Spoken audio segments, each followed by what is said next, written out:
صباح الخير، ازيكم؟ يا رب تكونوا كلكم بخير وصحة وسعادة. الفيديو النهاردة ان شاء الله هيكون مفضلاتي من الكونسيلر. وعايزة بس قبل ما ابدأ اوضح حاجة. في بنت سألتني انتي ليه دايما بتقولي صباح الخير؟ عشان انا بصور الصبح بس، وما بصورش بالليل خالص.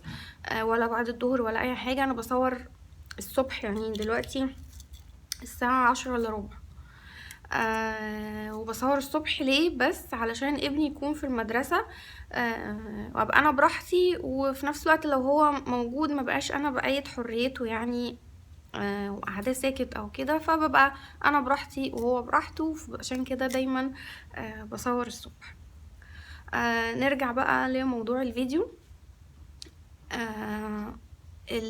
هقول بس على حاجتين دول ثابتين في كل الكونسيلرز اللي انا هتكلم عنهم النهارده، انه كريمي، وانه يومي، استخدام يومي.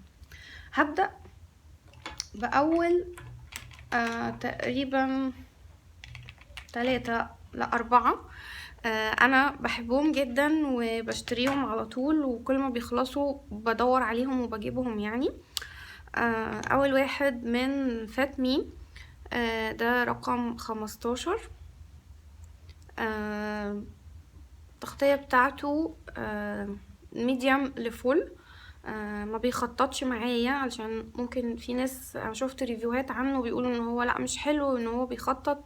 انا معايا كان كويس جدا، ما خططش، ما عمليش اي مشاكل.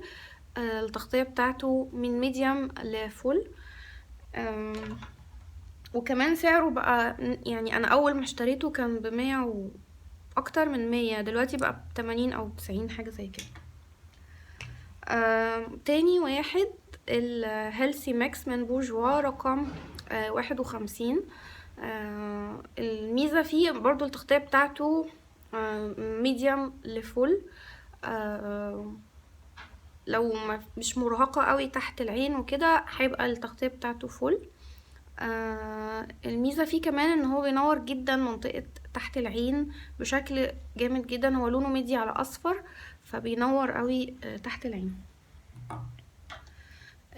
من بورجوا السي سي اي كريم، برضو ده كوريكتور وكونسيلر، فبيخبي الهالات، والتغطية بتاعته كويسة جدا يعني.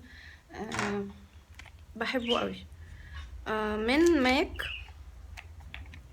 البرو لونج وير، ده رقم NC15. ده مش استخدام يومي خالص، ده للمناسبات، او يعني عندك مش مينفعش تحطيه كل يوم. لان التغطية بتاعته فول كفر، تقيل على انه تستخدميه كل يوم. وكمان سعره غالي، انا كنت جايباه تقريبا ب 220 250 حاجة زي كده، فهو ما ينفعش خالص استخدام يومي.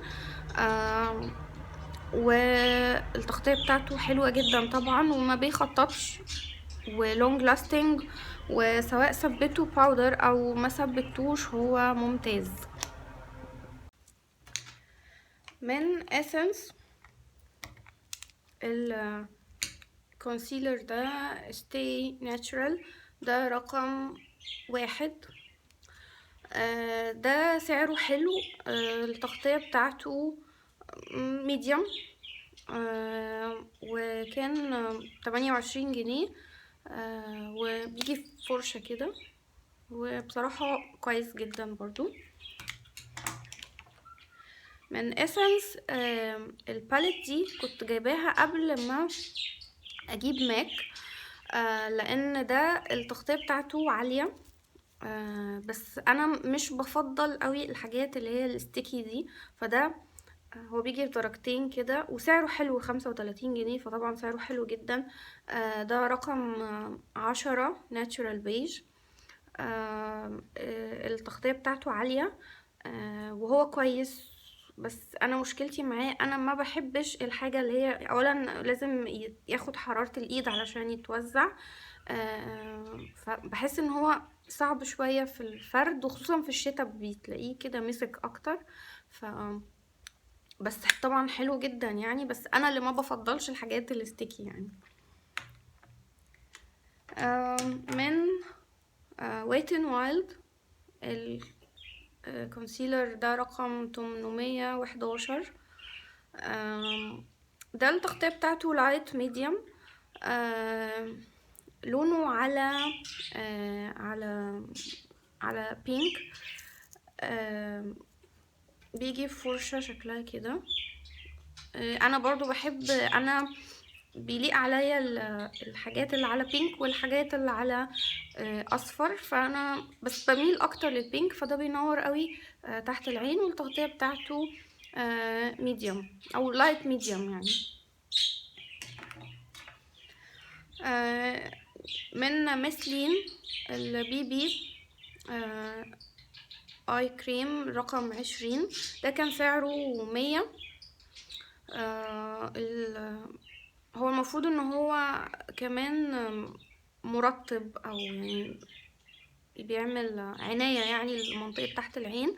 انا لسه جايباه في شهر اواخر 10 كده، فلسه يعني ما حسيتش ان هو يعني عمل حاجة، وانا ما استخدمتوش كتير قوي، بس لما جربته عجبني.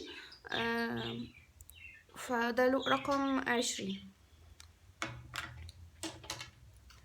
من مايبلين الاليمينيتور بتاعهم. ده كان سعره حاجة و80 جنيه، وده إضاءة. إضاءة مش فيها حاجات بتلمع، لأ، هو بينور جدا تحت العين. لما الإضاءة، سواء إضاءة الشمس، النور الطبيعي، أو الإضاءة لما تبقي واقفة في نور أو كده، بينور جدا تحت العين، فده بحبه جدا برضو. وينفع الصبح وبالليل، يعني بينور بشكل طبيعي جدا. في بقى حاجتين جربتهم وما حبيتهمش خالص، او يعني بوبا.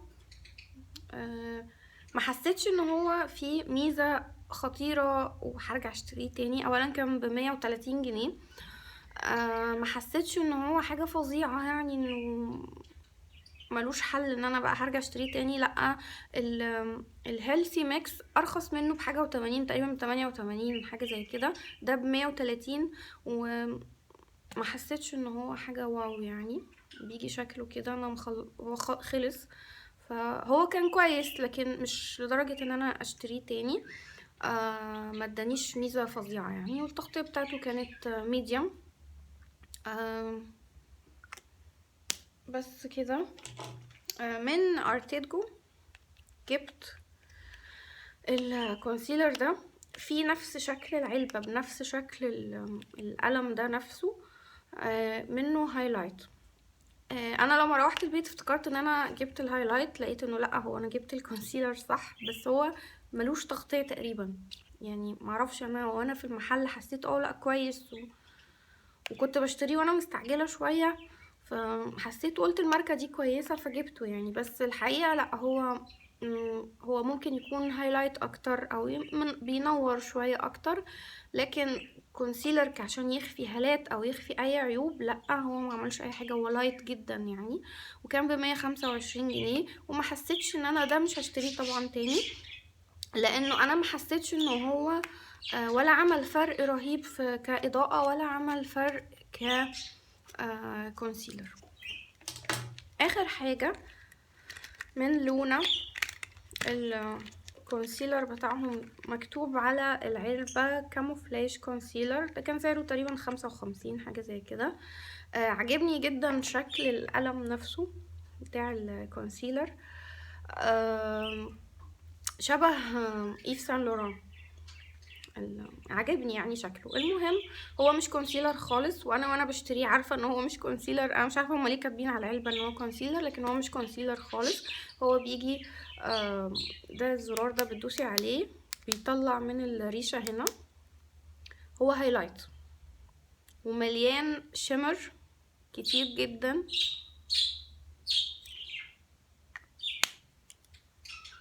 يعني هو يا رب يبقى باين معاكم قد ايه هو بيلمع. فهو هايلايت ممتاز بصراحة، هايلايت حلو جدا جدا، بينور قوي، واضاءة حلوة جدا. بحطه بقى في اخر ما بخلص الميك اب علشان اعمل اضاءة، وثابت وحلو وناعم وكريمي جدا طبعا. بس فيه شمر كتير على ذهبي كده، فحلو جدا كهايلايت، لكن هو مش كونسيلر خالص يعني. بس كده، اتمنى الفيديو يكون عجبكم، وان شاء الله اشوفكم على خير في باقي مفضلاتي قريب جدا ان شاء الله، ومع السلامة.